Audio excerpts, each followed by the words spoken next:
Le rugissement de 100 000 supporters résonne dans l'air. Dans le cœur industriel de Manchester, une vision à 2 milliards de livres sterling prend forme. Old Trafford, le légendaire théâtre des rêves, se tient à la croisée des chemins. Ce n'est pas simplement l'histoire d'un nouveau stade, c'est l'histoire d'une métamorphose urbaine, d'une ambition qui pourrait redéfinir l'avenir du football anglais. Manchester United, le club le plus titré de Premier League, s'apprête à écrire un nouveau chapitre de son histoire. Entre les canaux historiques qui ont façonné la révolution industrielle de Manchester, un projet titanesque se dessine. Un complexe qui ne serait pas qu'un simple stade, mais le cœur battant d'un nouveau quartier. Une destination qui vivrait 24 heures sur 24, 7 jours sur 7. Bienvenue sur GigaBuilds. Aujourd'hui, nous plongeons dans les coulisses du projet qui pourrait devenir le plus ambitieux de l'histoire du football européen.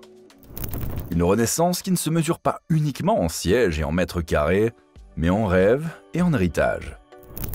Pour comprendre l'ampleur du changement qui s'annonce, il faut d'abord regarder en arrière. Old Trafford, construit en 1910, a été le témoin silencieux des plus grandes heures du football anglais. Les exploits de George Best, la magie d'Eric Cantona, l'ère glorieuse de Sir Alex Ferguson, chaque brique de ce stade légendaire respire l'histoire. Mais aujourd'hui, le théâtre des rêves montre des signes de fatigue qui ne peuvent plus être ignorés. En mai 2023, lors d'un match contre Arsenal, une image frappante a fait le tour du monde. Des cascades d'eau s'écoulant des gradins, transformant les tribunes en véritables chutes d'eau. Ce n'était pas un incident isolé, mais le symptôme le plus visible d'un mal plus profond. Les défis sont multiples et complexes. Le système électrique, vieillissant, peine à répondre aux exigences modernes. Le béton, témoin de plus d'un siècle d'histoire, commence à s'effriter par endroits. Les sièges, exposés aux éléments année après année, ont perdu leur éclat d'origine.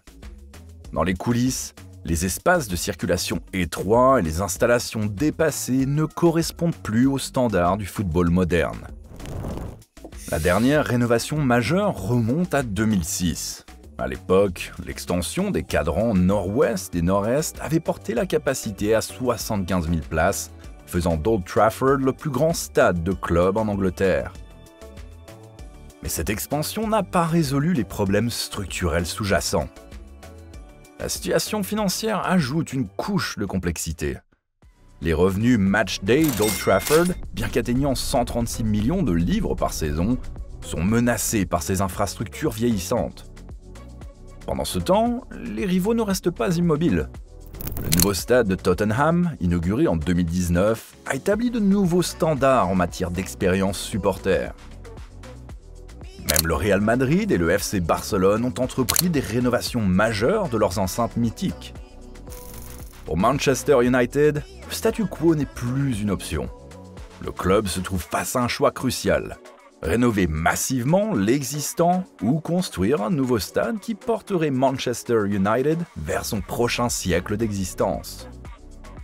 La décision qui sera prise ne concerne pas uniquement le club, elle façonnera l'avenir de tout un quartier de Manchester.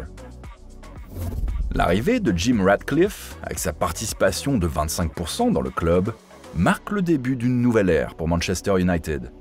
Avant même la ratification officielle de son investissement, le PDG d'Ineos, dont la fortune est estimée à 21 milliards de livres, avait déjà une vision claire. Créer non pas un simple stade, mais un monument qui redéfinirait le football anglais. Le projet se déploierait sur une parcelle stratégique de 43 acres, nichée entre le canal de Bridgewater et le canal maritime de Manchester. Cette localisation unique offre une opportunité exceptionnelle. Construire un stade de 100 000 places sans interrompre l'activité de l'actuel Old Trafford. Une prouesse logistique qui permettrait au club de maintenir ses revenus pendant toute la durée des travaux. Le nouveau complexe dépasserait largement la simple fonction de stade de football. La vision inclut une promenade le long des canaux, transformant les voies d'eau historiques de Manchester en artères vivantes d'un nouveau quartier vibrant. Des restaurants surplombant l'eau, des espaces commerciaux innovants et des zones de divertissement créeraient une destination active bien au-delà des jours de match. L'architecture elle-même repousserait les limites du possible. Une tribune unique, de style mur jaune, surpassant celle de Tottenham et de ses 17 500 places, créerait une atmosphère incomparable en Premier League. Les espaces VIP, stratégiquement positionnés sur les côtés plutôt que derrière les buts, préserveraient l'atmosphère tout en maximisant les revenus. La capacité de 100 000 spectateurs ferait de ce nouveau temple du football le plus grand stade de club en Europe, dépassant même le Camp Nou rénové de Barcelone. Un chiffre qui n'a plus été atteint dans le football anglais depuis la finale de FA Cup en 85. Mais ce n'est pas qu'une question de taille. Chaque aspect du stade serait pensé pour l'expérience supporter du futur. Le projet inclut également une dimension technologique avant-gardiste. Des systèmes de billetterie nouvelle génération, une connectivité 5G omniprésente et des écrans géants dernière génération transformeraient chaque visite en une expérience immersive totale. Le toit, contrairement à l'ancien Old Trafford, serait conçu pour amplifier l'ambiance tout en protégeant efficacement des éléments. Cette vision audacieuse porte un prix, 2 milliards de livres sterling. Un investissement qui positionnerait Manchester non seulement comme une capitale du football, mais comme un exemple de régénération urbaine à l'échelle mondiale. Pour donner vie à leur vision, les dirigeants du club ont traversé l'Atlantique, direction Los Angeles. Le SoFi Stadium, joyau de l'architecture sportive moderne, est devenu leur source d'inspiration principale.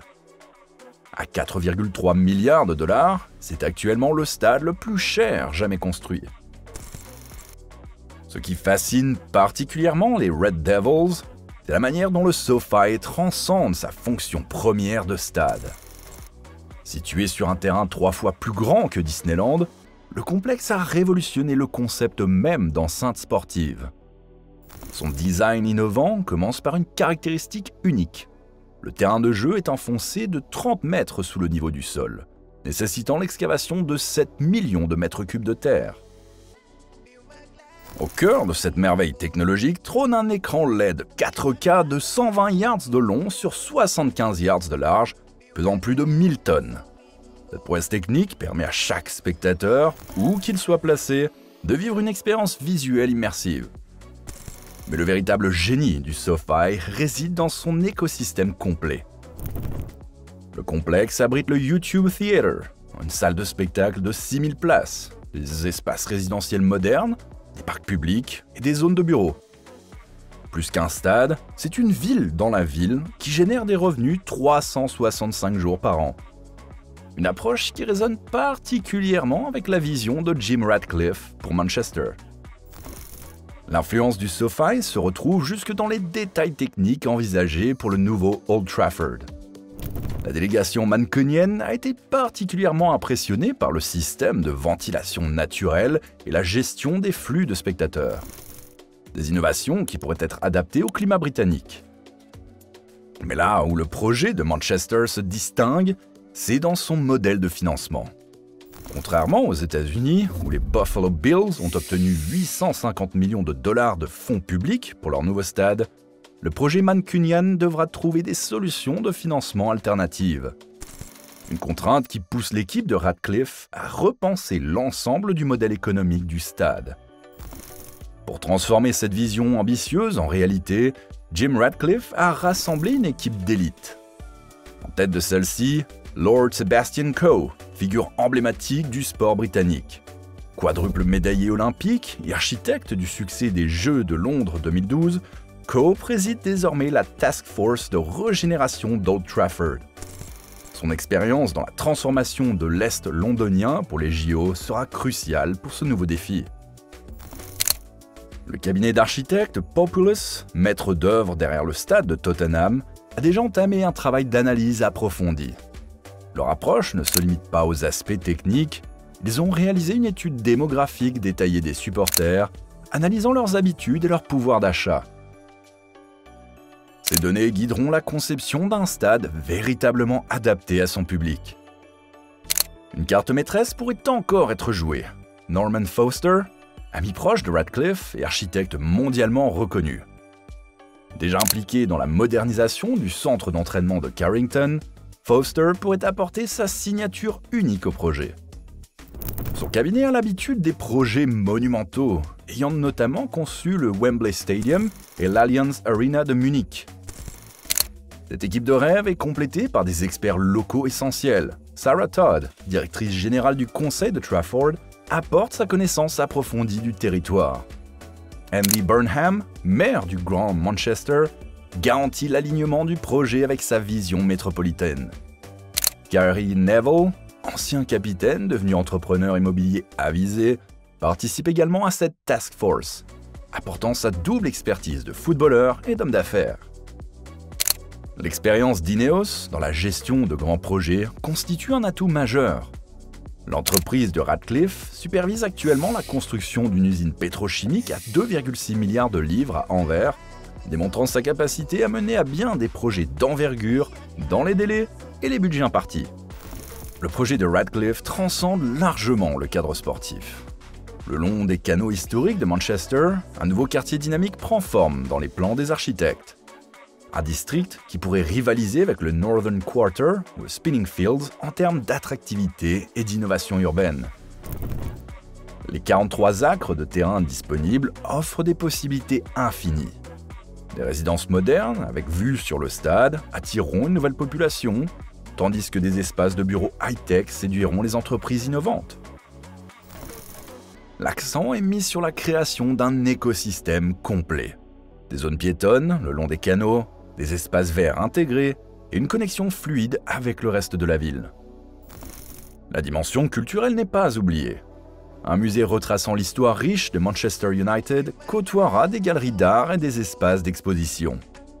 Le projet prévoit également une promenade le long du canal maritime de Manchester, transformant cette voie d'eau industrielle en artère vivante d'un nouveau quartier. L'infrastructure de transport sera repensée pour absorber ce nouveau flux d'activités. Des nouvelles connexions de tramway, des réseaux cyclables étendus et des zones piétonnes amélioreront l'accessibilité du quartier.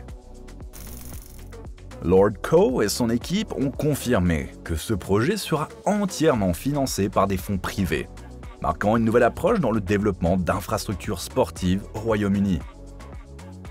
Cette décision garantit l'indépendance du projet tout en démontrant la confiance des investisseurs dans sa viabilité économique. Alors que certains supporters célèbrent l'arrivée d'un stade ultramoderne, d'autres expriment leur nostalgie face à la future disparition d'Old Trafford. Cette dualité de sentiments témoigne du défi unique que représente la modernisation d'un lieu aussi mythique. Mais déjà les premiers signes montrent qu'une nouvelle page de l'histoire de Manchester est sur le point de s'écrire. Alors que la Task Force finalise ses études d'impact, une chose est certaine.